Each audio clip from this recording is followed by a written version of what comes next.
मजीद बला পিছনের ভাইয়েরা জবান খুলেন লা ইলাহা ইল্লাল্লাহ লা ইলাহা লা ইলাহা ইল্লাল্লাহ লা ইলাহা নামাজি রোজা সৈরো না মা বাবার খেদমত ভইল না নামাজ রোজা সৈরা দিলে মা বাবার খেদমত ভইলা গেলে জান্নাত তুমি পাইবা না লা ইলাহা ইল্লাল্লাহ লা ইলাহা জিকির কুরসি ইব্রাহিম নবী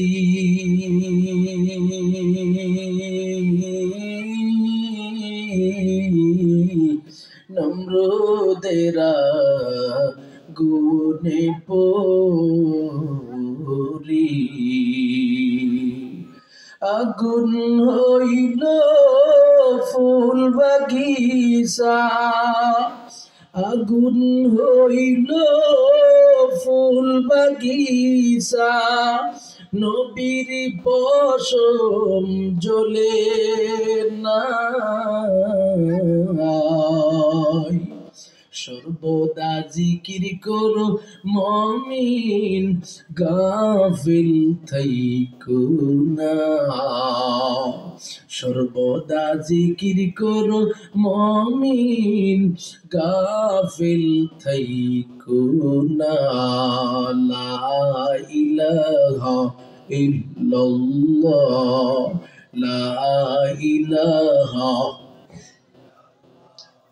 লা ইলাহা ইল্লাল্লাহু মুহাম্মাদুর রাসূলুল্লাহ সাল্লাল্লাহু আলাইহি ওয়াসাল্লাম والليل में है जुल्फ मोहम्मद के तरन्नुम والليل में है जुल्फ मोहम्मद के तरन्नुम والشمس من خسار अहमद के तरन्नुम والشمس من خسار अहमद के तरन्नुम والفجر में है सुबह रिसालत की बिशारत والعصر में है दूर नबूवत की बिशारत والعصر में है दूर नबूवत की बिशारत मैं दूर हूँ मजबूर हूँ ऐ सय्यद आलम दीदार दिखाते नहीं आवाज सुना दो दीदार दिखाते नहीं आवाज सुना दो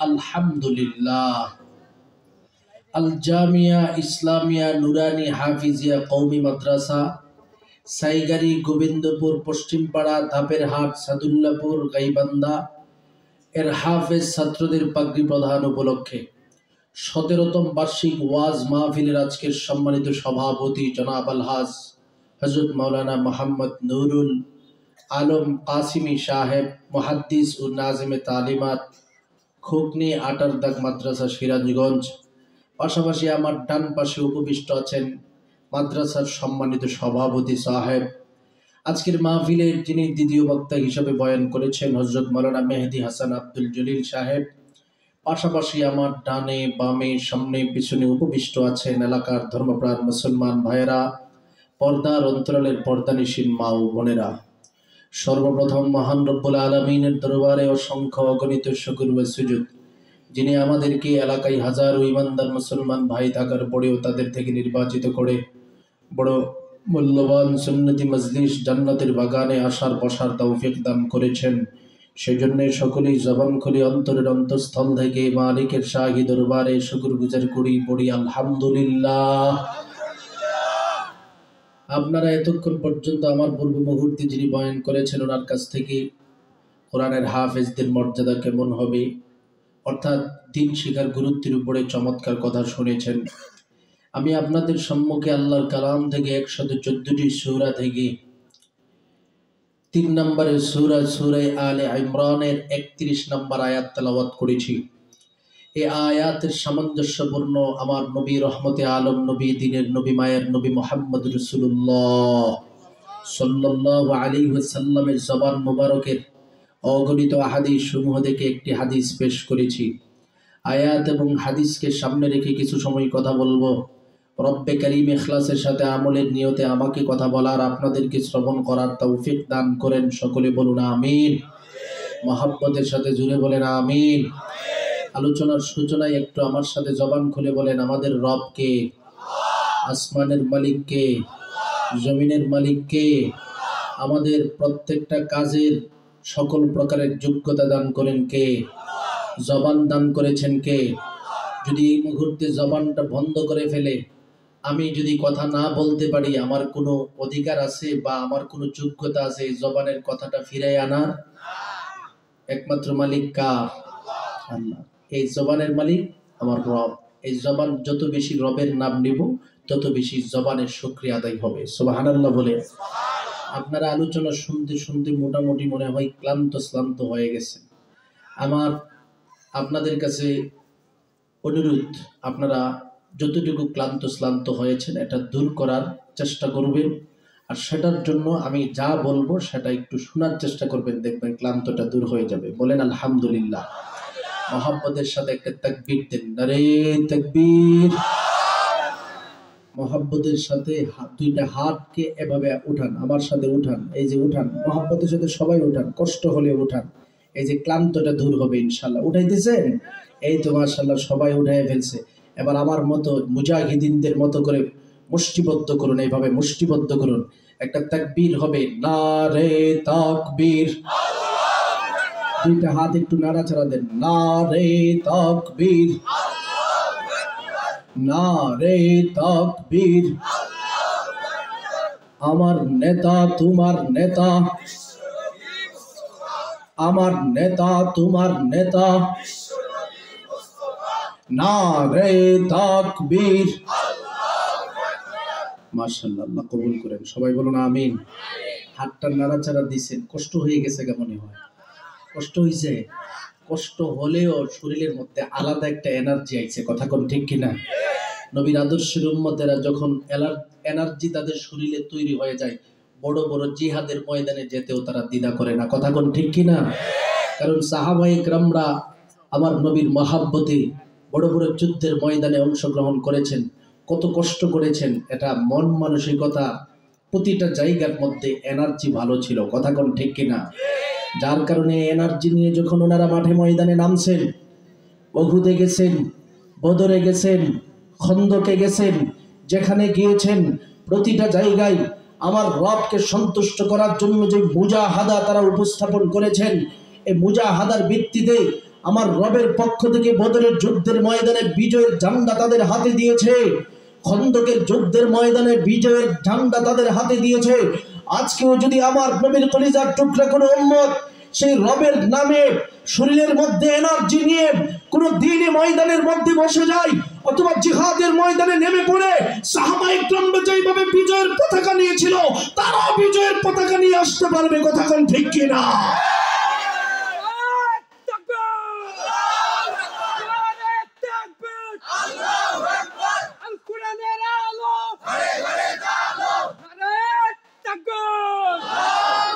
আল্লাহ কবুল করেন। সবাই বলুন আমিন। ময়দানটা মোটামুটি একটা জায়গা আসছে, কথা কোন ঠিক কিনা? আমি এবার যেই দিকে আলোচনা যাব সেই আলোচনার দিকে চলতে থাকি। আমার তেলাওয়াতকৃত আয়াতের মধ্যে আমার রবের পক্ষ থেকে দুনিয়ার প্রতিটা মুমিন বান্দার সম্মুখে মেসেজ প্রদান করতেছেন। মেসেজটা হলো আমার আল্লাহ বান্দাকে সুসংবাদ দিতেছেন। সুবহানাল্লাহ বলবেন না? কি সুসংবাদ দেই? আল্লাহ বলে, বান্দা তুমি বড় বড় নেতার সাথে সুসম্পর্ক রাখো, তুমি নেতার সাথে সুসম্পর্ক রাখার পিছনে কারণ দেখাও যে আমি অনেক সুযোগ সুবিধা পাবো, আমি মালিক হলাম, মালিকুল মুলুক আহকামুল হাকিমিন, তোমার সুসম্পর্কটা যদি আমি রবের সাথে হয়ে যাই, মাল্লাহুল মাওলা ফালাহুল কুল, যার জন্য আমি মালিক হয়ে যাব তার জন্য গোটা জগৎ হয়ে যাবে। কথা কোন ঠিক কিনা? আমার আল্লাহ যদি আমার জন্য হয়ে যায়, আমার আর টেনশন আছে? আমার আল্লাহ বলেন লা তাহজান ফিদ দুনিয়া ওয়াল আখিরাহ। ও মুমিন, আমি রব যখন তোমার মতো মহাব্বতের বান্দার খাঁটি মালিক রূপান্তরিত হয়ে যাব, আমি আল্লাহর সাথে যখন তোমার সুসম্পর্ক তৈরি হয়ে যাবে, ভালোবাসার সম্পর্ক তৈরি হয়ে যাবে, আমি রবের পক্ষ থেকে ঘোষণা প্রদান করে দিলাম, আমি আল্লাহ পাক তোমার জন্য দুনিয়ার রাস্তাও সহজ করে দিব, আখিরাতের জিন্দেগিটাকে সহজ করে দিব। আর এই মহাব্বতের তরিকাটা যদি তুমি অর্জন করতে চাও, আমি রবের পক্ষ থেকে ঘোষণা প্রদান করে দিলাম, জমিনের মধ্যে শ্রেষ্ঠ একজন নবীকে আমি আল্লাহর পক্ষ থেকে পাঠাইছি, যার নাম হলো মুহাম্মদুর রাসূলুল্লাহ সাল্লাল্লাহু আলাইহি ওয়াসাল্লাম। সেই নবীর সাথে যখন তোমার একটা লাইন লেগে যাবে, সুসম্পর্ক তৈরি হয়ে যাবে, আমি আল্লাহর সাথে তোমার সুসম্পর্ক এমনিতেই তৈরি হয়ে যাবে। সুবহানাল্লাহ। এটাই আমার তেলাওয়াতকৃত আয়াতে আল্লাহ পাক বুঝাই দিতেছে। ও নবী, দুনিয়ার প্রতিটা মুমিন বান্দার সম্মুখে আপনি ঘোষণা প্রদান করে দেন, কুল ইন কুনতুম তুহিব্বুনাল্লাহ ফাত্তাবিউনি ইউহিব্বুকুমুল্লাহ ওয়া ইয়াগফির লাকুম যুনুবাকুম ওয়াল্লাহু গফুরুর রহিম।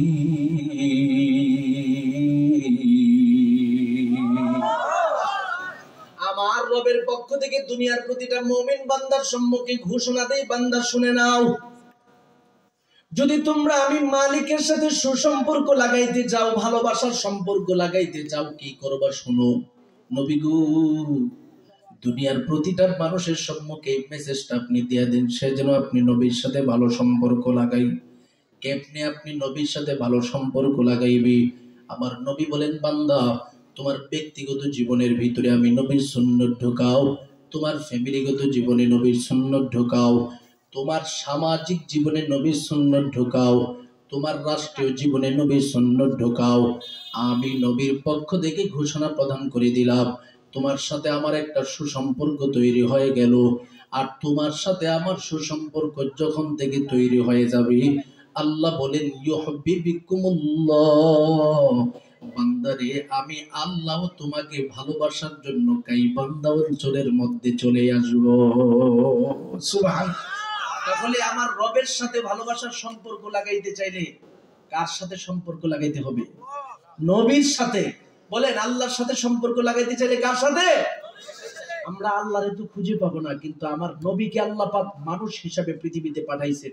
আমার নবী আমাদেরকে যে জিনিসটা দিয়ে গেছে, এটা যদি আমরা সঠিকভাবে ধরতে পারি, আমার রব বলেছেন তোমার সাথে আমার সুসম্পর্ক তৈরি হয়ে গেছে। সুবহানাল্লাহ। এবার বুঝার বিষয় হলো, আমার নবীর সাথে সুসম্পর্কটা লাগবে কেমনে, সহজ পদ্ধতি কি? আমার নবী বলে, ও খলিজার টুকরা উম্মত, নিজের জীবনটাকে তুমি পরিপূর্ণভাবে আমি নবীর সুন্নতের ভালোবাসার ভিতরে ঢোকাও। আল্লাহর নবীজি নিজের ভালোবাসাটাকে প্রাধান্য দেওয়ার জন্য উম্মতের প্রতিটা মুমিন বান্দার সম্মুখে স্পষ্ট করে দিয়েছেন। এটার গুরুত্ব এত বেশি দিয়েছেন, যার কারণে নবীর সাথে ভালোবাসার সম্পর্কটাকে ঈমানের সাথে সম্পৃক্তপূর্ণ করেছেন। قال رسول الله صلى الله عليه وسلم لا يؤمن أحدكم حتى أكون أحب إليه من والده وولده والناس أجمعين। আমার নবী ঘোষণা দেয়, মুমিন বান্দা ততক্ষণ পর্যন্ত তুমি পূর্ণ ঈমানওয়ালা হতে পারবে না, যতক্ষণ পর্যন্ত আমি নবীর ভালোবাসা তোমার বাবা মার চাইতে কি বেশি না হবে, নিজের জীবনের চাইতে কি বেশি না হবে, নিজের সন্তানের চাইতে কি বেশি না হবে, নিজের বিবি আত্মীয় স্বজন সবার চাইতে কি বেশি না হবে।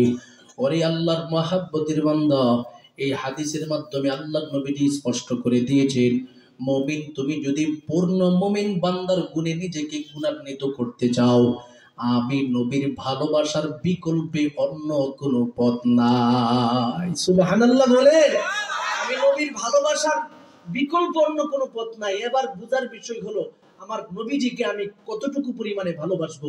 আমার নবী বলেন, জীবনের চেয়ে থেকে আমাকে তুমি ভালোবাসো। সুবহানাল্লাহ বলে। যতক্ষণ পর্যন্ত আমার মধ্যে নবীর ভালোবাসা জীবনের চেয়ে থেকে না হবে, আমি ইমানদার দাবি করা আমার কোনো প্রকারের সুযোগ এখানের মধ্যে নাই। কথা কোন ঠিক নেই? যেমন সাহাবা একরামরা আমার নবীজিকে নিজের জীবনের চেয়ে থেকে ভালোবাসার প্রমাণ দিয়েছেন। সাহাবা একরামরা নিজের কলিজার টুকরা বাবার চেয়ে থেকে আমার নবীজির কথা, আমার নবীর ভালোবাসাটাকে সবচেয়ে বেশি প্রাধান্য দিয়েছেন। হাদিসের কিতাবের দিকে তাকালে দেখা যায়, একদিন আমার নবীর দরবারে একজন সাহাবীর আগমন ঘটলো। সাহাবীর নাম ছিলেন হযরত বারা রাদিয়াল্লাহু তাআলা আনহু। আমার নবীর দরবারে বারা নামক সাহাবীটা উপস্থিত হয়ে গেল। ডেকে ডেকে বলেন, নবী গো, আমি আপনার দরবারে আগমন করলাম আমার মহাব্বতের সন্তান রিনিয়া। আমার সন্তানটা ছোট মানুষ, আমি তো দুনিয়ার জমিনে আগমন করেছি, আমার জীবনটা পরিচালনা করতেছি। কিভাবে আমার জীবনটাকে সুন্দর বানানো যায়, কিভাবে আমার জীবনটাকে জান্নাতি মুমিনের কাফেলার অন্তর্ভুক্ত বানানো যায়, প্রত্যেকটা নসিহত আপনি নবী আমার সামনে উপস্থাপন করে দেন। আমার নবী বলেন, ও বারা, তাহলে তুমি পরিপূর্ণভাবে শুনে নাও। বুনিয়াল ইসলাম আলা খামসিন শাহাদাতি আল্লাহ ইলাহা ইল্লাল্লাহ ওয়া আন্না মুহাম্মাদুর রাসূলুল্লাহ ওয়া ইকামিস সালাহ ওয়া ইতাইজ যাকাহ ওয়াল হজ্জি ওয়া সাওমি রমাদান। আমার নবীর পক্ষ থেকে নসিহত শুনে আসলেন। নবী বলেন, তোমার জীবনটাকে 5টা বিষয়ের ভিত্তিতে সাজাইবা, পরিপূর্ণ মুসলিম তুমি হয়ে যাইবা, তোমার জান্নাত আমি নবীর সাথে হয়ে যাবে। বারা নামক সাহাবীটা এবার বলেন, নবী গো, সেটা কি কি?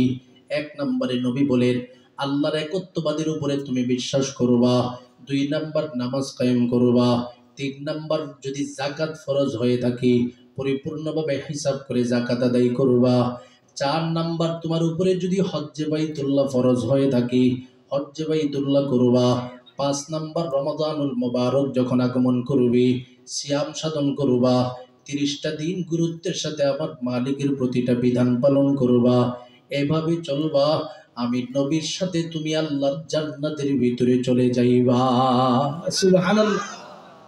এবার বারা নামক সাহাবী আমার নবীজির কাছ থেকে নসিহত শোনার পর যখন ওই মসজিদের নববীর দরওয়াজার সম্মুখে দাঁড়ায়া যায়, উনার সাথে যে বালক একজন সন্তান ছিল, সন্তানের নাম ছিলেন তলহা। তলহা নামক সাহাবীটা এবার বাবাকে জিজ্ঞাসা করে বলে, বাবা গো, রহমতে আলম নবীর দরবারে আপনি গিয়েছেন, আমার নবীজি আপনার সামনে কি নসিহত করে দিছি একটু আমার সম্মুখে বলে দেন। কথাটা শোনার সাথে সাথে বাবা বলেন, ওরে সন্তান, আমার নবীজি আমাকে নবীর সাথে জান্নাতে যাওয়ার পদ্ধতি বর্ণনা করেছি। ছোট বাচ্চাটা এবার বাবার দিকে তাকায় তাকায় ডেকে ডেকে বলেন, বাবা গো, যদি আপনি আমার নবীর সাথে জান্নাতের ভিতরে যেতে পারেন, আমি কি পারবো না? বলে, অবশ্যই পারবা। তাহলে এই মুহূর্তে আমি আমার নবীর কাছ থেকে কিছু নসিহত শুনে আসব। বালক সন্তান তলহাটা আমার নবীর দরবারে চলে গেল।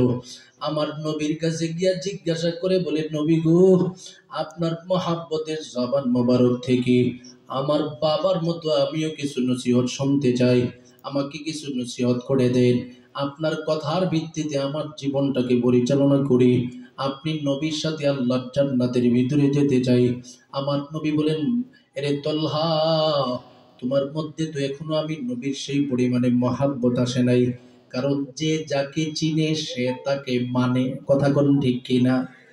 তুমি তো আমি নবীজিকে সেইভাবে চিনতে পারো নাই, তুমি কেমনে আমি নবীরে মানবা? এবার তলহা নামক সাহাবী রেখে রেখে বলেন, নবী গো, একবার নসিহত করে দেখেন, আমি আপনার প্রত্যেকটা নসিহত মেনে আমার জীবনটাকে পরিচালনা করব। আমার নবী ডেকে ডেকে বলেন, না না, এখনো তোমাকে সেই নসিহত করব না, আগে তোমাকে আমি পরীক্ষা করব। কেমনে পরীক্ষা করব? আমার নবী বলেন, তুমি কি আমাকে তোমার বাবার চেয়ে থেকে বেশি ভালোবাসো? বলে, হ্যাঁ। তুমি কি আমাকে তোমার মায়ের চেয়ে থেকে বেশি ভালোবাসো? বলে, হ্যাঁ। তুমি কি আমাকে তোমার নিজের জীবনের চেয়ে থেকে ভালোবাসো? বলে, অবশ্যই। আল্লাহর নবীজির সাথে সাথে নিজের তলোয়ার মোবারক সেই তলহা নামক সাহাবীর হাতের মধ্যে দিয়ে দিল। ডেকে ডেকে বলেন, এরে তলহা, তোমার মধ্যে যদি আমি নবীর মহাব্বত থাকি, আর সেই নবীর মহাব্বতের উপর ভিত্তি করে তার কথাটাকে তুমি গুরুত্ব দেও, নাকি তোমার বাবাকে তুমি গুরুত্ব দেও, মুহূর্তে পরীক্ষা হয়ে যাবে। আমি নবীর নির্দেশ প্রদান করে দিলাম, তোমার বাবাকে তুমি এই তরবারি দিয়া আঘাত করবা, এই মুহূর্তে তোমার বাবাকে দুনিয়া থেকে বিদায় করে দিবে। আল্লাহর নবী যে আদেশটা দেওয়ার সাথে সাথে তলহা নামক ছোট একটা বাচ্চা তরবারিটা নিয়ে রওনা হয়ে গেল। আমার নবীজি পিছন দিক থেকে একটা ডাক মারলো, ডেকে ডেকে বলেন, তলহারি সামনে যাওয়ার কোনো প্রয়োজন নাই।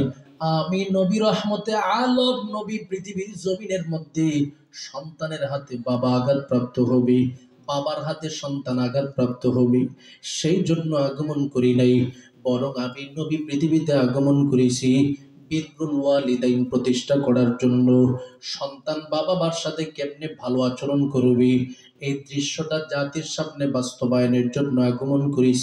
এর সন্তান বাবার সামনে এই মুহূর্তে আঘাতের জন্য যাওয়ার প্রয়োজন নাই। আমি নবী পরীক্ষা করছি, আমার আদেশটাকে তুমি বেশি প্রাধান্য দাও নাকি বাবার ভালোবাসাকে তুমি প্রাধান্য দাও। আমি নবী স্পষ্ট হয়ে গেলাম, তুমি আমি নবীর আদেশটাকে যেইভাবে প্রাধান্য দিয়েছো, নিজের জীবনটাকে যদি সেইভাবে পরিচালনা করতে পারো, আমি নবী ঘোষণা দিলাম, ওয়াজাবাত লাকা শাফাতি, আমি নবীর শাফাত তোমার মতো তলহার জন্য ওয়াজিব হয়ে যাবে। জবানটা খুলে বলুন আল্লাহু আকবার। পিছনের বাইরে আরো জোরে বলুন আল্লাহু আকবার। मोहम्मद अरबी है व नबी रस्ते बेशुआ, आलम हुआ उसकी पैदर से उजाला, आलम हुआ उसकी पैदर से उजाला, शफीउल उमम हमारा नबी रोज क़ियामत, शफाअत करेगा अल्लाह के बस गुनाहगार उम्मत, शफाअत करेगा अल्लाह के बस गुनाहगार उम्मत। मोहम्मद को मोहब्बत करो भाई दिल में हमेशा, ताकि शबे मर्दे कमल उम्मत मुस्तफा, ताकि शबे मर्दे कमल उम्मत मुस्तफा। ও সাদুল্লাহপুর এলাকার আল্লাহর মহাব্বতের গোলাম, সবার সামনে একটাই নসিহত করে যায়, যদি আপনার সম্পর্ক আমার নবীর সাথে ভালো থাকে, আমার আল্লাহ বলেন আমার সাথে অটোমেটিকলি তোমার সম্পর্ক ভালো হয়ে যাবে। এবার আমাদের মতো যে সমস্ত মুমিন বান্দারা দুনিয়ার জমিনের মধ্যে আছে, সাহাবায়ে কেরামদের মতো ভালোবাসা এখনো নবীকে যারা বাসতে পারে নাই, তাদেরকে আল্লাহ নবী যে একটা পদ্ধতি বলে দিছি, ওরে আমার মহাব্বতের উম্মত, আমি নবীর বাড়ি মক্কায়, আমি নবীর বাড়ি মদিনায়, তোমার বাড়ি বাংলাদেশে, আমি নবীর সাথে তুমি কেমনে সুসম্পর্ক রাখবা, আমি নবীর সাথে তুমি কেমনে জীবন ভালোবাসার সম্পর্ক রাখবা, রাখার জন্য আমি নবীর পক্ষ থেকে ঘোষণা দিয়ে দিলাম, জীবনটাকে যদি আমি নবীর ভালোবাসার ভিতরে সেই তলহার মতো ঢুকাইতে চাও, জীবনটাকে যদি আমি নবীর ভালোবাসার ভিতরে সেই তলহা নামক সাহাবীর মতো ইশক তুমি দেখাইতে চাও, আমি নবী ঘোষণা দিলাম, আমার সাথে তোমার কখনো সাক্ষাৎ হবে না, কিন্তু দুনিয়াতে আমি নবীর পক্ষ থেকে রেখে দিয়ে গেছি সুন্নত। মান আহাব্বা সুন্নতি ফাকাদ আহাব্বানি ওয়া মান আহাব্বানি কানা মাই ফিল জান্নাহ। আমি নবীর পক্ষ থেকে যে সুন্নতটা তোমার সামনে রেখে দিয়ে গেলাম, এই সুন্নতটাকে যদি তুমি পরিপূর্ণভাবে আঁকড়ে ধরতে পারো, আমি নবীর পক্ষ থেকে ঘোষণা প্রদান করে দিলাম, কানা মাই ফিল জান্নাহ, আমি নবীর সাথে তুমি আল্লাহর জান্নাতের ভিতরে থাকবা। সুবহানাল্লাহ বলে, তাহলে নবীর সাথে কারা কারা জান্নাতে যেতে চান আমার আল্লাহকে হাত দেখান, নারে তাকবীর। নবীর সাথে জান্নাতে যেতে চান? আল্লাহ আমাদের সবাইকে রহমতে আলম নবীর কাফেলার অন্তর্ভুক্ত বানায় জান্নাতি বানায় দেন, সবাই বলুন আমিন। এবার আমার নবী বলেন, উম্মত শোনো, আমি নবীর সাথে যদি তুমি জান্নাতে যেতে চাও, তোমার ব্যক্তিগত জীবনটাকে সুন্নতের মাধ্যমে সাজাও। যদি সুন্নতওয়ালা জীবন তোমার ভিতরে ঢুকাতে পারো, আমি নবীর ওয়াদা, আমি নবী তোমাকে কখনো দূরে সরায় দিব না, কাছে টেনে নিব। সুবহানাল্লাহ বলুন। এটা নবীর প্রতিশ্রুতি, বান্দাকে কখনো দূরে সরায় দিবে। এটা তো আমাদের মতো মুমিন বান্দাদেরকে আল্লাহর নবীজি সুন্নতের অনুসরণ করার কারণে কিভাবে কাছে টেনে নিবে, তারও একটা উদাহরণ আমার কাছে আছে, সেটা যদি আপনাদের সামনে বলি গাইবান্ধা সাদুল্লাপুরের মানুষ স্পষ্ট হয়ে যাবে। কাসেম নানুতুবি রহমতুল্লাহ আলাইহি নামক একজন বড় বুজুর্গ ছিলেন। এই বুজুর্গ তার সবসময় অভ্যাস ছিল আমার নবীর প্রতিটা সুন্নতকে সবসময় তিনি আদর্শের সাথে মেনে নিতেন। যখনই কোনো একটা সুন্নত দেখতেন এটা তার জীবনের ভিতরে গ্রহণ করতেন। একদিন একজন আল্লাহর ওলি স্বপ্নে যুগে তাকায় দেখে আল্লাহর নবীজি নিজে সব ভারতবর্ষের মানুষদেরকে ডাকতেছি আর বলতেছি, ও ভারতের সমস্ত মানুষেরা শোনো, আমি নবী রহমতে আলম নবী তোমাদের দেশে আগমন করতেছি, সেখানে একটা সম্মেলনের ডাক দিলাম, এই সম্মেলনের মধ্যে তোমরা উপস্থিত হইবা, আমি নবী সেখানে নিজে প্রধান অতিথি থাকবো। সুবহানাল্লাহ বলে। আল্লাহর নবী যে মজলিসের মধ্যে প্রধান অতিথি হিসাবে আগমন করবে, এই মজলিসটার মূল্য কেমন হবে? মুমিন রে, আজকে নবীর আদর্শের আলোচনা যে মজলিসের মধ্যে করা হয়, এখানেও দেখা যায় হাজার হাজার মানুষের সমাগম হয়, শত শত মানুষের সমাগম হয়। আর সেই নবী যদি নিজে স্বয়ং আগমন করে, এখানে কি পরিমাণে মানুষ হবে! আল্লাহর নবীজির এই দৃশ্যটা আল্লাহর ওলির স্বপ্নে যুগে দেখতেছি। নবীজি আবার আহ্বান করছে, অমুক জায়গায় আমি আগমন করব। আমি শুধু একা আগমন করব না, আমার সাথে সফর সঙ্গী হিসাবে আবু বকর আগমন করবে, ওসমান আগমন করবে, আলী আগমন করবে, ওমর আগমন করবে। আল্লাহর ওলি আবার বড় পাগলের মতো দৌড়তে শুরু করে দেয়। রহমতে আলম নবীজিকে তিনি এই মুহূর্তে দেখতে পাবে সম্মেলনে, নবীজি নিজে তাদের সামনে বয়ান করবে। আল্লাহর ওলি দৌড়াইয়া যাইতেছে, হঠাৎ করে রাস্তার পাশে তাকায় দেখি কাসেম নানুতুবি রহমতুল্লাহি আলাইহি এই রাস্তা দিয়েই হেঁটে হেঁটে যাইতেছি। সুবহানাল্লাহ। কাসেম নানুতুবির দিকে তাকাইয়া তিনি আবার প্রশ্ন করেন, ও কাসেম, আপনি না ভারতবর্ষের মধ্যে সবচেয়ে বড় আশিকে রাসূল, আর আপনি নবীর সম্মেলনের মধ্যে এত ধীরে ধীরে যাইতেছেন, আমার তো বুঝে আসতেছে না। কাসেম নানুতুবি বলে, তোমার বুঝে আসলে আসুক, না আসলে নাই, আমাকে আমার মতো করে যাইতে দাও, তুমি তোমার মতো করে যাও। ওরে আল্লাহর মাহাব্বতের বান্দা, কথাটা বলার সাথে সাথে আল্লাহর ওলি চলতে শুরু করে দেয়। কাসেম নানুতুবি তার হাঁটার গতি যতটুকু আছে ততটুকুর মধ্যেই রাখছি, ধীরে ধীরে সে ময়দানের দিকে যাইতেছে। আল্লাহর ওলি গিয়া দেখে সেই সম্মেলনের ময়দানের মধ্যে হাজার হাজার মানুষের সমাগম দেখা যায়। এই মানুষগুলোকে দেখে মনে মনে ধারণা করতেছেন এই মুহূর্তে কাসেম নানুতুবি নবীর সামনে বসতে পারবে না, রহমতে আলম নবীর জবান মুবারকের কোনো কথাও তিনি শুনতে পারবে না, কারণ হাজার হাজার মানুষের ভিড়ের ভিতরে নবীজির কাছে বসার মতো কোনো সুযোগ নাই। হঠাৎ করে আল্লাহর ওলি তাকায় দেখে আমার নবী রহমতে আলম নবী একবার ডান দিকে তাকাই, আবার বাম দিকে তাকাই, আবার সামনের দিকে তাকাই, আবার পিছনের দিকে তাকাই, কাকে যেন আল্লাহর নবীজি তালাশ করতেছি। হঠাৎ করে আমার নবীজি দূরে তাকায় দেখি কাসেম নানুতুবিকে দূর থেকে দেখা যাইতেছে। নবী আমার দূর থেকে কাসেম নানুতুবিকে ডেকে ডেকে বলে, কাসিম রে, ব্যাপারটা কি? আমি নবীর তো সবচেয়ে থেকে বড় ইশক আর মহব্বত তোমার মধ্যে আছে, অথচ তুমি অন্যান্য মানুষের তুলনায় সবার পরে আমার দরবারে আগমন করেছ, ব্যাপারটা কি রে কাসেম? এই মুহূর্তে আমার সম্মুখে বলো। আল্লাহর নবীজি এই কথাটা শোনার সাথে সাথে কাসেম নানুতুবি ডেকে ডেকে বলে, নবী গো, আমি আপনার দরবারে আসতে দেরি হয়েছে, তার পিছনে কারণ হলো আমি পাগলের মতো দৌড়াইয়া আগমন করি নাই, আমি আপনি নবীর সুন্নতের অনুসরণ করতে করতে আগমন করিস।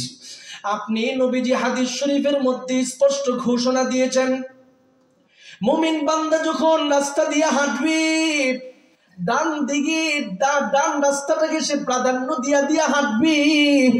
মুমিন বান্দা যখন রাস্তা দিয়ে হাঁটতে থাকবে, সেই মুমিন বান্দা এই পথের মধ্যে অত্যন্ত ধীরে ধীরে বিনয়ের সাথে হেঁটে হেঁটে চলবে।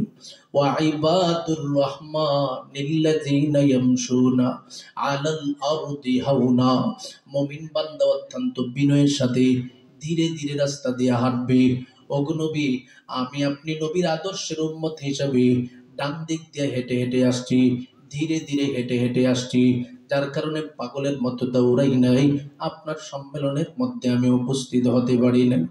আমার নবী রহমতে আলম নবী কথাটা শোনার সাথে সাথে কাসেম নানুতুবির দিকে তাকায় তাকায়া মুস্কি মুস্কি হেসে দেয় আর বলে, কাসেম রে, আয় আয়, আমি নবী রহমতে আলমের দরবারে তুই আগমন কর। কাসেম নানুতুবি আবার দূর দিয়ে আমার নবীর সামনে চলে যায়। আমার নবী বলেন, এর কাসেম তাকায় দেখো, আমি নবীর ডানে বামে সামনে পিছনে তোমার জন্য কোনো জায়গা নাই, জায়গা নাই। তবে আমি নবী হাদিস শরীফের মধ্যে ঘোষণা দিলাম, জমিনের মধ্যে যেই সমস্ত মহব্বতের উম্মত আমি নবীর সুন্নতওয়ালা জীবন তার জীবনের ভিতরে গ্রহণ করবে, আমি নবীর সুন্নতকে তার ব্যক্তি জীবনের মধ্যে প্রতিষ্ঠা করবে, তার ফ্যামিলিগত জীবনের মধ্যে প্রতিষ্ঠা করবে, তার সামাজিক জীবনে প্রতিষ্ঠা করবে, তার রাষ্ট্রীয় জীবনে প্রতিষ্ঠা করবে। আমি নবী ঘোষণা দিয়েছি, কানা মাই ফিল জান্নাহ, সে আমি নবীর সাথে জান্নাতে থাকবে। কাসিম রে, এই হাদিসের উপর ভিত্তি করে আমিও তোমার সামনে ঘোষণা দিলাম, যদিও তোমার জন্য আমি নবীর কাছে কোনো জায়গা নাই, আমি নবীর বুক মোবারকের দিকে তুমি চলে আসতে থাকো। কাসিম নানু তুমি আমার নবীর বুক মোবারকের দিকে গেলে আল্লাহর ওলি তাকায় দেখি আমার নবী রহমতে আলম নবী ছোট একটা বাচ্চাকে যেইভাবে মায়েরা আদর করে, বাবারা আদর করে বুকে জড়ায় নেয়, আমার নবীও কাসিম নানু তুবিকে আদর করে ভালোবাসা দিয়ে বুকে জড়াইয়া নিছি। সুবহানাল্লাহ বলে জবানটা খুলে আওয়াজ দিয়া বলুন আল্লাহু আকবার। আরো জোরে আওয়াজ দিয়া বলুন আল্লাহু আকবার। रुखसर से बुरका का जरा पर्दा उठा दो, लिल्लाही मुझे हुस्न खुदा दाद दिखा दो, लिल्लाही मुझे हुस्न खुदा दाद दिखा दो, मैं दूर हूँ मजबूर हूँ ऐ सय्यद आलम, दीदार दिखाते नहीं आवाज सुना दो, दीदार दिखाते नहीं आवाज सुना दो, है मीम में महबूब ये मतलब का इशारा, फिर क्यों न हो महबूब खुदा नाम मोहम्मद, फिर क्यों न हो महबूब खुदा नाम मोहम्मद। ও আল্লাহর মহাব্বতের বান্দা, ও সাদুল্লাহপুর এলাকার নবীর আশিকের দল, জমিনের মধ্যে নবীর সুন্নাত আপনি যেখানে প্রতিষ্ঠা করবেন, আমার নবীর কাছে সাথে সাথে সেই খবরটা চলে যাবে। আজকে সমাজের মধ্যে আমরা সেই সুন্নতের চর্চা কোথায় দেখব? বাস্তবতার নিরিখে যদি আমরা তাকাই, দ্বীনি প্রতিষ্ঠানগুলোর দিকে যখন আমরা তাকাই, মাদ্রাসা সমূহের দিকে তাকাই, মসজিদ সমূহের দিকে তাকাই, প্রতিটা জায়গার মধ্যে আমার নবীর সুন্নতের অভাব নাই। ওরে আল্লাহর বান্দা, আজকে সমাজের মধ্যে কিছু মানুষ মনে করে এত মাদ্রাসা দিয়া কি হবে, এত কোরআনের প্রতিষ্ঠান দিয়া কি হবে, সেখানের মধ্যে তো শুধুমাত্র জঙ্গি তৈরি করা হয়। নাউজুবিল্লাহ বলেন। আমাদের সমাজের মধ্যে এমন মানুষ আছে না নাই? আপনারা কি বলেন, মাদ্রাসার মধ্যে কি জঙ্গি তৈরি করা হয়? মাদ্রাসার মধ্যে আমার নবীর সুন্নতওয়ালা বান্দা তৈরি করা হয়। আমার নবীর সুন্নত কিভাবে শেখানো হয়, এই পদ্ধতিটা প্রতিটা মানুষের দিলের ভিতরে ঢোকানো হয়। আমার বয়ানের আগে আপনারা দেখেছে, এই যে ডান পাশে ছোট ছোট বাচ্চারা তাদের জবান থেকে নবীর সুন্নত অনুযায়ী নামাজটা উপস্থাপন করে দিল। এই যে নামাজের মধ্যে তেলাওয়াত করলো, দরুদ পড়লো, তাশাহুদ পড়লো, এই পদ্ধতিতে এমনও এলাকার মধ্যে মুরব্বী রয়েছে যার বয়স 40 বছর, যার বয়স 50 বছর, 60 বছর, এত সুন্দর করে তেলাওয়াত করে করে কখনো নামাজ পড়তে পারে না। কথা কোন ঠিক কিনা? এমন মুরব্বী আছে না নাই? 50 বছরের মুরব্বী আসেনি? 60 বছরের মুরব্বী আসেনি? এই বাচ্চাদের মতো তেলাওয়াত করে নামাজ পড়তে পারবে? তাহলে এই মাদ্রাসায় না পড়লে নামাজটা সঠিকভাবে পড়া যাবে? শুধু এটা নয়, আমাদের সমাজের মধ্যে কিছু মানুষ আরো আছে যারা বলে মাদ্রাসায় পড়লে তেমন সম্মানিত হওয়া যায় না, ইজ্জতওয়ালা হওয়া যায় না। অথচ বান্দা বলে ইজ্জতওয়ালা হওয়া যায় না। যিনি সৃষ্টি করেছেন তিনি বলেন, ইয়ারফাইল্লাহুল্লাযীনা আমানু মিনকুম ওয়াল্লাযীনা উতুল ইলমা দারাজাত। ও খলিজার টুকরা, আমার মহব্বতের উম্মতের দলেরা শুনে নাও, আমার রব ঘোষণা দিয়েছেন, জমিনের মধ্যে যারা ঈমান অবস্থায় কোরআন শিখে, দিন শিখে, ইলমে দ্বীনের শিক্ষায় শিক্ষিত হয়ে বড় একজন আলেম হয়ে যায়, মুহাদ্দিস হয়ে যায়, মুফাসসির হয়ে যায়, আমার আল্লাহ পাক তার সম্মান মর্যাদা তার কুদরতি হাতে বাড়ায় দেয়। জবানটা খুলে আওয়াজ দিয়ে বলুন আল্লাহু আকবার। আমার নবী আমার রবের পক্ষ থেকে দুনিয়ার প্রতিটা মুমিন বান্দার সম্মুখে স্পষ্ট ঘোষণা প্রদান করে দিয়েছি, মুমিন রে, দুনিয়াতে যতদিন পর্যন্ত থাকবা, নিজেকে যদি সম্মানিত বানাইতে চাও, ইজ্জতওয়ালা বানাইতে চাও, কোরআনের খেদমতের ভিতরে ঢুকে যাও। একটা ছাত্রকে তুমি কোরআনওয়ালা বানাও, দিনদার বানাও, বুজুর্গ বানাও। একটা ছাত্র যখন মাদ্রাসামুখী হয়ে যাবে, আপনি গরিব হতে পারে, কিন্তু আপনার একটা সন্তানকে আপনি মাদ্রাসায় পড়াইছেন, কোরআন পড়াইছেন, দিনদার বানাইছেন। আমার নবী বলেন, ইন্নাল্লাহা ইয়ারফাউ বিহাযাল কিতাবি আকওয়ামা, এই কোরআনের ওসিলা দিয়ে আল্লাহ পাক তার সম্মান মর্যাদা অন্যান্য মানুষের তুলনায় আলাদাভাবে বৃদ্ধি করে দিবে। সুবহানাল্লাহ। কেমনে বৃদ্ধি করেন তারও একটা উদাহরণ দিলে আপনারা বুঝবেন। এই কাইম ভাই, আপনি আমার এই সাইডে বসুন, আমার ডানে কেউ না বসলে সভাপতি সাহেব চলে গেছে, কই জানেন? হয়ে গেছে, ইস্তেঞ্জা করতে গেছে, আসবে, ঠিক আছে, যাইতে দিব না আজকে। আপনারা চলে যাবেন, থাকবেন না ভাগবেন? কারা কারা ভাগবেন হাত উঠান।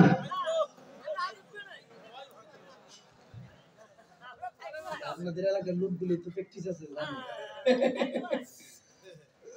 আল্লাহ কবুল করেন, সবাই বলেন আমিন। আল্লাহ এই যে মহাব্বতের সাথে আমাদের এই মজলিসে আমার রব আমাদেরকে বসার সুযোগ দিয়েছেন, এভাবে যেন আমরা সবাই জান্নাতের বাজারে যে সম্মেলন হবে, যেখানে সভাপতিতে আমার রব নিজে থাকবেন, প্রধান অতিথি আমার নবীজি থাকবেন, বিশেষ অতিথি হযরত দাউদ আলাইহিস সালাতু ওয়াস সালাম থাকবেন, এই সম্মেলনে একসাথে বসার সুযোগ করে দেন, বলেন আমিন। উদাহরণটা দিলে বুঝতে পারবেন, একটা মানুষ কোরআনওয়ালা হয়ে গেলে আমার রবের পক্ষ থেকে কত বড় সম্মানিত হয়ে যায়, ইজ্জতওয়ালা হয়। হযরত ওমর ফারুক রাদিয়াল্লাহু তাআলা আনহুর খেলাফতের আমল চলতেছিল। সেই সময়ের মধ্যে ওমর ফারুক রাদিয়াল্লাহু তাআলা আনহু মক্কা নগরীর মধ্যে একজন ব্যক্তিকে সেখানে খেদমত করার জন্য গভর্নর বানায় পাঠিয়ে দিল। ওই ব্যক্তিটার নাম ছিল হযরত রাফি রাহমাতুল্লাহি আলাইহি। ওমর ফারুক বলেছিলেন, যখন তুমি মক্কা থেকে মদিনাতে আগমন করবা, যখনই তুমি সেখান থেকে আমাদের এলাকার মধ্যে আসবা, আমাদের সাথে মিটিং এর জন্য আগমন করবা, সেখানে যোগ্য ব্যক্তিদেরকে তোমার জায়গার মধ্যে বসায় দিয়ে আসবা। একদিনের ঘটনার দিকে তাকালে দেখা যায়, রাফে নামক আল্লাহর বান্দাটা ওমরের কাছ থেকে খবর পাইছি মদিনাতে তিনি যেতে হবে। এবার তিনি রাষ্ট্রীয় কাজের জন্য মদিনাতে তিনি চলে গেল, কিন্তু মক্কার গভর্নর কাকে বানায় দিয়া যাইবে? একজন গুলামের সন্তান গুলামকে সেখানের মধ্যে পরিপূর্ণভাবে তার জায়গায় বসায় দেয়া গেল। ওমর ফারুক রাদিয়াল্লাহু তাআলা আনহু রাফি নামক সেই গভর্নরকে জিজ্ঞাসা করে বলে, রাফি রে, তোমার জায়গার মধ্যে তুমি মক্কায় গভর্নর হিসাবে কাকে রেখে দিয়ে আসছো বলো? বলে, ও খলিফাতুল মুসলিমিন ওমর, আমার জায়গার মধ্যে এমন একজন ব্যক্তিকে রেখে দিয়ে আসছি, যেই ব্যক্তিটার বাবাও ছিল গোলাম, সে নিজেও ছিল গোলাম, এমন একজন ব্যক্তিকে আমি আমার জায়গায় রেখে দিয়ে আসছি। ওমর ফারুক বলেন, তুমি একজন গোলামকে তোমার জায়গার মধ্যে বসায় দিয়ে আসছো, অথচ আর কোনো স্বাধীন মানুষ কি পাও নাই, তাদের মধ্য থেকে কাউকে গভর্নর হিসাবে সহযোগী হিসাবে রেখে দিয়ে আসতা।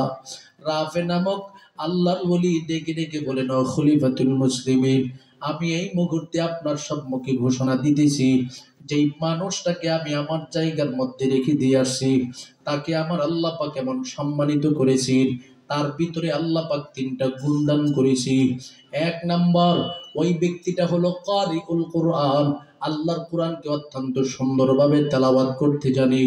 2 নম্বরে তার মধ্যে আরেকটা গুণ হলো ওয়া আলিমু ইলমিল ফারায়েজ, ইলমে ফারায়েজের ইলম তার মধ্যে বিদ্যমান রয়েছে।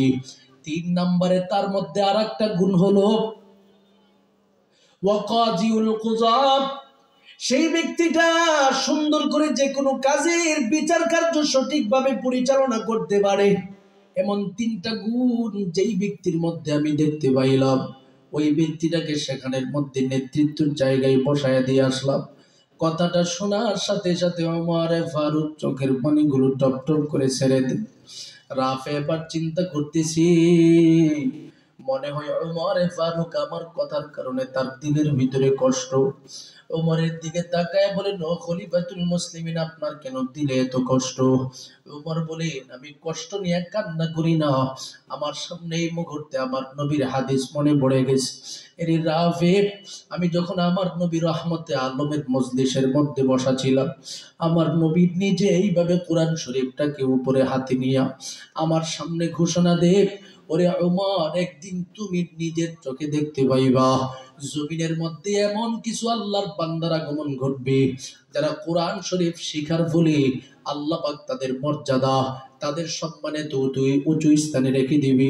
ইন্নাল্লাহা ইয়ারফাউ বিহাযাল কিতাবি আকওয়ামা, এই কিতাবের ওসিলা দিয়া সে যদি গোলামের সন্তান গোলাম হয়, দরিদ্রের সন্তান দরিদ্র হয়, শুধু কোরআনের ওসিলা দিয়া আল্লাহ পাক তাকে সম্মানের চেয়ারের মধ্যে বসায়া দিবি। সুবহানাল্লাহ বলে।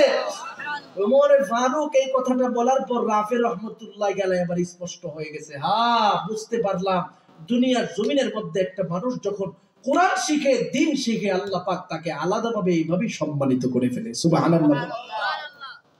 আপনি যদি আপনার সন্তানটাকে এই মাদ্রাসার মধ্যে পড়ায় কোরআনওয়ালা বানান, তাহলে আপনার ফ্যামিলির মধ্যে অন্যান্য সন্তানদের তুলনায় তার সম্মান বেড়ে যাবে। সুবহানাল্লাহ বলেন। এই সন্তানটা যদি কোরআন পড়ে, তার সমাজের মধ্যে যত মানুষ বসবাস করে যারা কোরআন জানে না, তাদের তুলনায় তার সম্মান বেড়ে যাবে। রাষ্ট্রের মধ্যে যে সমস্ত মানুষ বসবাস করে, সন্তানটা যদি কোরআন পড়ে, তাদের তুলনায় তার সম্মান বেড়ে যাবে, মর্যাদা বেড়ে যাবে। ওরে আল্লাহর বান্দা, বাস্তবতার দিকে কি তাকাতে পারেন না? দরিদ্রের সন্তান হাফেজ তাকরিম যখন এই বাংলাদেশের জমিন থেকে বিদেশের জমিনে পাড়ে জমাইল, সেখানের মধ্যে যায় প্রতিযোগিতায় অংশগ্রহণ করে সারা বিশ্বের 70টার অধিক রাষ্ট্রের প্রত্যেকটা ছেলেদেরকে পরাজিত করে 1 নম্বরের পুরস্কার নিয়ে আসছি। আর একবার গেছি, সেখান থেকে 100টা রাষ্ট্রকে পরাজিত করে বাংলাদেশের সম্মানকে সর্বোচ্চ স্থানে রেখে দিছি। এরপরে বাংলাদেশের মধ্যে কত সন্তান রয়েছে হাফেজে কোরআন, যেমন মুআজ নামক একটা সন্তান, সেও প্রতিযোগিতার মধ্যে অংশগ্রহণ করে সারা বিশ্বের মধ্যে বাংলাদেশের সম্মানকে উঁচু করে দিয়েছি। শুধুমাত্র সে নিজে কোরআন শিখে সম্মানিত হয় নাই, নিজের দেশটাকে সম্মানিত করেছি, নিজেও সম্মানিত হয়েছে। অর্থের ক্ষেত্রেও কোনো দুর্বলতা নাই। প্রত্যেকটা প্রতিযোগী যেই দেশের মধ্যে গেছে, লক্ষ লক্ষ কোটি কোটি টাকা প্রতিযোগিতার বিজয়ী হয়ে বাংলাদেশে নিয়ে আসছে। সুবহানাল্লাহ বলে। তার মানে কোরআন শিখার কারণে সে দুর্বল হয় নাই, আল্লাহ পাক তাকে ধনী বানিয়ে দিয়েছে। কথা কোন ঠিক কি না? এই জন্য আমি সবার কাছে অনুরোধ করব, রে আল্লাহর গোলাম, আমার নবী ঘোষণা দিয়েছেন, তুমি যদি আমি নবীর মহাব্বত, নবীর আদর্শ তোমার জীবনের ভিতরে পরিপূর্ণভাবে প্রতিষ্ঠা করতে চাও, আমি নবীর পক্ষ থেকে ঘোষণা প্রদান করে দিলাম, ক্বালা রাসূলুল্লাহ সাল্লাল্লাহু আলাইহি ওয়াসাল্লাম, মান আহাব্বা সুন্নতি ফাকাদ আহাব্বানি ওয়া মান আহাব্বানি কানা মাই ফিল জান্নাহ। আর এক হাদিসে আমার নবী বলেন, মান আহইয়া সুন্নতি ফাকাদ আহাব্বানি ওয়া মান আহাব্বানি কানা মাই ফিল জান্নাহ। জমিনের মধ্যে যেই উম্মত আমি নবীর সুন্নতকে প্রতিষ্ঠা করার জন্য যেই কোনো দিকে চেষ্টা করবে, চাই নিজের সন্তানটাকে মাদ্রাসায় পড়ার চেষ্টা করবে, চাই নিজেকে পরিপূর্ণভাবে সুন্নতওয়ালা বানাইবে, আদর্শওয়ালা বানাইবে, প্রত্যেকটা মুমিন বান্দা আমি নবীর সাথে আল্লাহর জান্নাতের ভিতরে যাবে। ওরে আল্লাহর বান্দা, কেমন একজন নবীর উম্মত হিসাবে পৃথিবীতে আগমন করলাম, যে নবীজি আমাদের সামনে স্পষ্ট ঘোষণা দিয়েছেন, আল মসজিদু বাইতুল্লাহ ওয়াল মাদ্রাসাতু বাইতি। মসজিদ হলো আল্লাহর ঘর, মাদ্রাসা হলো আমি নবীর ঘর, নিজের ঘর। নবী নিজে ঘোষণা দিতেছে, তুমি যদি মাদ্রাসার মহাব্বত দিলে রাখো, আমি নবীর মহাব্বত তোমার দিলের মধ্যে আসবে। যে উম্মত আমি নবীর মহাব্বত দিলের ভিতরে ধারণ করতে চাই, সেজন্য মাদ্রাসার প্রতি নজর দিই। আমি তো বলবো, এই সমস্ত মানুষদের মধ্য থেকে সৌভাগ্যবান মানুষ আর কে হতে পারে, যে মানুষের অর্থের মাধ্যমে মাদ্রাসাটা পরিচালিত হয়, যে সভাপতির বাবা জানের সহযোগিতার মাধ্যমে সেই মাদ্রাসাটা পরিচালিত হয়েছে। ওরে আল্লাহর বান্দা, সেই মাদ্রাসাটা এই পর্যন্ত যেই জায়গার মধ্যে রয়েছে, যে জায়গাটা যেই মানুষটা দিয়ে দুনিয়া থেকে বিদায় হয়ে গেছে, আমি বলবো তার মতো সুসংবাদ প্রাপ্ত ব্যক্তি আর কেউ হতে পারে না। তার মতো সম্মানিত ব্যক্তি আর কেউ হতে পারে না। আমার নবী স্পষ্ট ঘোষণা দিয়েছেন, দুনিয়া থেকে যখন কোনো মানুষ বিদায় হয়ে যায় তার জন্য তিনটা রাস্তা খোলা থাকে। এক নাম্বার, ক্বালা রাসূলুল্লাহ সাল্লাল্লাহু আলাইহি ওয়াসাল্লাম, আল্লাহর নবী বলেন, ইযা মাতা বানি আদম ইনকাতা আনহু আমালুহু ইল্লা মিন সালাস, মিন সাদাকাতিন জারিয়া আও ইলমিন ইয়ানতাফিউ বিহি আও ওয়ালাদিন সালিহিন ইয়াদউ লাহু।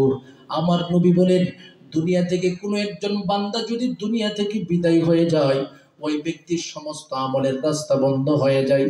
বান্দার আমল নামার মধ্যে আর কখনো কোনো কোরআন তেলাওয়াতের সওয়াব যাবে না, নামাজের সওয়াব যাবে না, ইবাদতের সওয়াব যাবে না।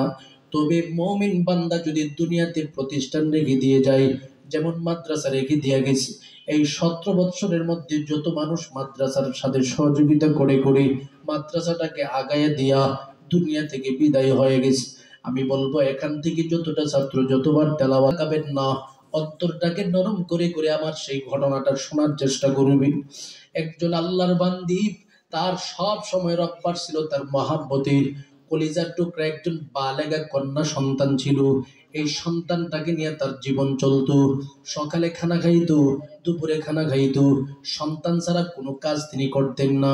প্রতিটা জায়গার মধ্যে সেই মেয়েটাকে নিয়ে যাইতেন। হঠাৎ করে একদিন সেই মহাব্বতের কলিজার টুকরা কন্যা সন্তানটা দুনিয়া থেকে বিদায় হয়ে গেল।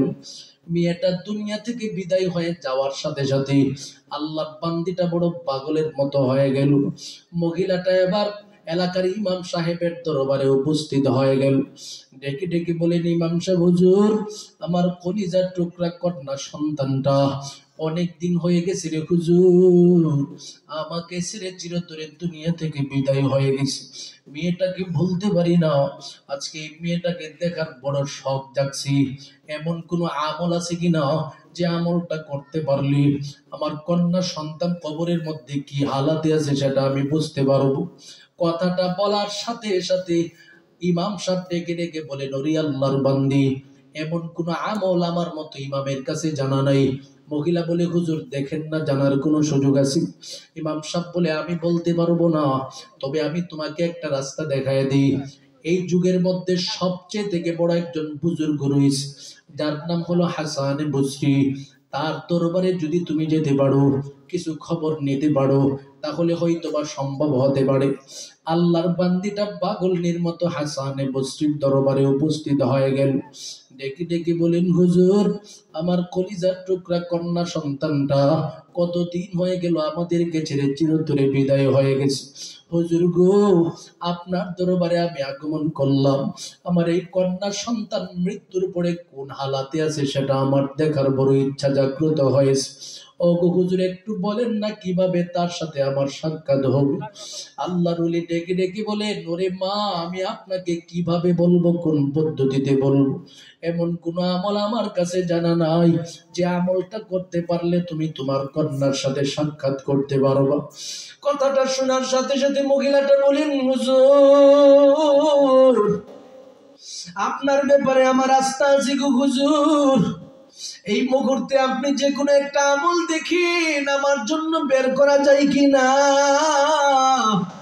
আল্লাহর বান্দিটি বারবার অনুরোধ করতেছি, শেষ পর্যন্ত হুজুর তিনি তার জবান থেকে উচ্চারণ করে দিল, এরে আল্লাহর বান্দি, আমার নবী বলছে, কোন একজন মুমিন বান্দা যদি পরিপূর্ণভাবে দুরূদে ইব্রাহিম সঠিকভাবে প্রত্যেক দিন সকাল বিকাল 100 বার করে পড়তে পারে, তার মনের যত আশা আকাঙ্ক্ষা আছে আল্লাহ পাক সহজভাবে পূর্ণ করে দিন। যেহেতু তোমার কন্যা সন্তানের কবরের হালাত তুমি দেখতে যাও, আমলটা চালায় যাও। আল্লাহর বান্দিটা এই নসিহতটা শোনার সাথে সাথে 5 ওয়াক্তের নামাজ পড়ে পড়ে তিনি দুরূদে ইব্রাহিমের আমল চালায়া যায়। ফজরে পড়ে, জুহুরে পড়ে, আসরে পড়ে, মাগরিবে পড়ে, আয়েশায় পড়ে, প্রতিটা মুহূর্তে মুহূর্তে তিনি এইভাবে পড়তেছে। হঠাৎ করে একদিন রাতের বেলা স্বপ্নে যুগে তাকায় দেখে মহব্বতের কন্যা সন্তানের কবরটা আগুন দিয়া ভরপুর। এই কন্যা সন্তানের গোটা কবর জাহান্নামের আগুনের মাধ্যমে শাস্তির পর শাস্তি হইতেছে রে গোলাম। আল্লাহর বান্দিটা এবার মেয়েটাকে ডেকে ডেকে বলেন, মারি, দুনিয়ার জমিনে তোমার শরীরে একটা ফুলের টুকা লাগুক সেটা আমি মা দেই নাই, অথচ আজকে তুমি জাহান্নামের আগুনের মধ্যে কবরে বসে বসে চলতেছ। মেয়েটা আবার মায়ের দিকে তাকায় কাঁদ দিয়ে ডেকে ডেকে বলেন, মা গো,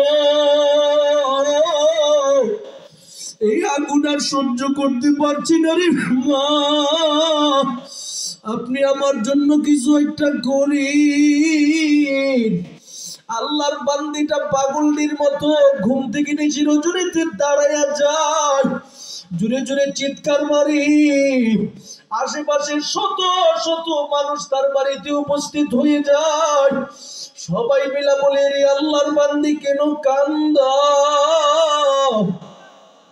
আল্লাহর বান্দিটা ডেকে ডেকে বলে, ওরে আমার প্রতিবেশীদের দল, আমার কলিজার টুকরা কন্যা সন্তানের কবরের বড় অবস্থা খারাপ।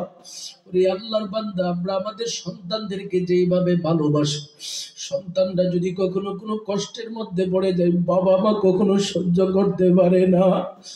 এই সাদুল্লাহপুর এলাকার মধ্যে কত আল্লাহর বান্দা আছি, যদি সন্তানটা তার বাবারে কখনো কষ্টের মধ্যে দেখে সন্তানও বাবার কষ্ট সহ্য করতে পারে না। আল্লাহর বান্দিটা স্বপ্নে থেকে উঠিয়া আর দেরি করে নাই, পাগলের মতো আসনে পোস্টে দরবারে হাসানে বসে ডেকে ডেকে বলেন, এরি আল্লাহর বান্দি নিশির ওজনের মধ্যে এইভাবে পাগলের মতো আমার বাসায় কি করতে আসছো? আল্লাহর বান্দি পাগলের মতো চিৎকার মারিয়া ডেকে ডেকে বলেন, হুজুর গো, এই দুনিয়ার জমিনে আমার মেয়ে কিভাবে চলছে সেটা আমি বলতে চাই না, এই মুহূর্তে আমার কন্যাটা কবরের অবস্থা বড় খারাপ। ও হুজুর, আপনার নসিহতের উপরে আমল করে আমার কন্যার কবরের হালাত আমি দেখতে পাইছি। হুজুর কই, আমি আমার বিশ্বাস আপনার সামনে যদি এই মুহূর্তে আমি সেই মেয়ের ব্যাপারে কোনো একটা আমল জেনে যাই, আমার রব সে আমলের ভিত্তিতে চললে আমার মেয়েটাকে জান্নাতের সাথী হিসেবে কবুল করে নিবেন। হুজুর গো, বলেন না এমন কোন আমল আপনার কাছে আছে কিনা গো হুজুর, যে আমলটা আমি মা করলে আমার কলিজার কন্যা সন্তানের আযাব আমার আল্লাহ পাক দূর করে দিবে। কথাটা শোনার সাথে সাথে হাসানে বসরি বলে, রে মা, আমার কাছে এমন কোন আমল জানা নাই, তবে একটা হাদিস আমার কাছে জানা আছে।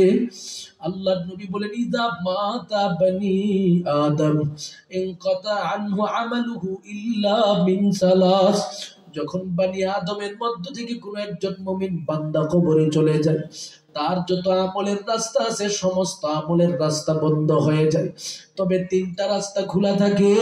এর মধ্যে এক নাম্বার হলো মিন সাদাকাতিন জারিয়া, মুমিন বান্দা যদি সাদাকায়ে জারিয়া করে যেতে পারে, এর ওসিলা দিয়ে আমার আল্লাহ পাক তার কবরটাকে জান্নাত বানায় দেয়। ওরে আল্লাহর বান্দি, তোমার যদি সম্পত্তি থাকে, নিজের কন্যা সন্তানের পক্ষ থেকে কিছু দান সদকা করো, তাহলে কন্যাকে আমার রবের পক্ষ থেকে হেফাজত করবে। নসিহতটা শোনার সাথে সাথে আল্লাহর বান্দিটি আবার চিন্তা করলেন, আমার একমাত্র কন্যা সন্তান, আমার সমস্ত সম্পত্তি পাওনা, এই সম্পত্তি সমূহ থেকে এই মুহূর্তে তিনি হিসাব করলেন, প্রতিবেশী গরিব দুঃখীদের জন্য দান করবে, প্রতিবেশী মাদ্রাসার জন্য দান করবে, প্রতিবেশী যত প্রতিষ্ঠান রয়েছে, মসজিদ রয়েছে, দ্বীনের যত জায়গা রয়েছে, জনকল্যাণমূলক জায়গা আছে, প্রতিটা জায়গার মধ্যে আল্লাহর বান্দিটা নিজ দায়িত্বে দান করতেছে। একদিকে দান করে অপর দিকে হুজুরের আমল অনুযায়ী নিজের জীবনটাকে পরিচালনা করতেছি। করতে করতে করতে করতে হঠাৎ করে তাকায় দেখি, একদিন স্বপ্নে যুগে তার কন্যা সন্তানটা মারে ডাকতেছে, মারে, এমন কি আমল তুমি আমার রবের স্বপ্নে উপস্থাপন করেছো, যার কারণে আমার আল্লাহ তোমার সে আমলের ওসিলা দিয়া আমি মেয়ের সন্তানটাকে এই মুহূর্তে জান্নাতের বাগানের উপযুক্ত বানাইয়া আমাকে জান্নাতের একটা চেয়ার পর্যন্ত দান করে দিছে। সুবহানাল্লাহ বলেন, জবানটা খুলে আওয়াজ দিয়া বলেন সুবহানাল্লাহ। এই জন্য মুমিন সাদুল্লাহপুর এলাকার মানুষের সাথে আমার আলাদা ভালোবাসা। সবার কাছে অনুরোধ করব, যে যতটুকু পারবেন সবসময় দান করার চেষ্টা করবেন, সদকা করার চেষ্টা করবেন, যতটুকু পারবেন জনকল্যাণমূলক কাজ করার চেষ্টা করবেন। এটা আপনার জন্য ব্যাংকের মতো থাকবে। যেভাবে আপনি 1000 করে ব্যাংকের মধ্যে সঞ্চয় করলে 5 বছর পরে এটার একটা হিসাব দিলে বড় একটা টাকা হয়ে যায়, এইভাবে আপনি দুনিয়ার জমিনে দান করবেন আখেরাতের ব্যাংক হিসাবে। দুনিয়াতে মসজিদ রয়েছে, দুনিয়াতে মাদ্রাসা রয়েছে। আপনার নিজের জীবনের সফলতার জন্য, নিজের কন্যা সন্তান, নিজের ছেলে সন্তান, তাদের সফলতার জন্য প্রতিটা মুহূর্তে মুহূর্তে মাদ্রাসার প্রতি আকৃষ্ট থাকবেন। যত বেশি ভালোবাসা দিবেন আমার নবী আপনাকে তত বেশি ভালোবাসা দিবে। ওরে আল্লাহর বান্দাদের দলেরা, আমার নবীজি দান সৎকাটাকে এত বেশি গুরুত্ব দিতেন, যার কারণে বেলাল নামক নবীর মহাব্বতের সাহাবী ছিল, গরিব সাহাবী ছিল। এই সাহাবীটার সামনে পর্যন্ত আল্লাহর নবীজি ঘোষণা দিয়েছেন, আনফিক ইয়া বেলাল ফি সাবিলিল্লাহি মান ইসতাতা। ও বেলাল, তুমিও যদি সক্ষমতার ভিত্তিতে যতটুকু পারো দান করবা, সেটাও আল্লাহর জন্য তুমি সক্ষমতার ভিত্তিতে দান করবা।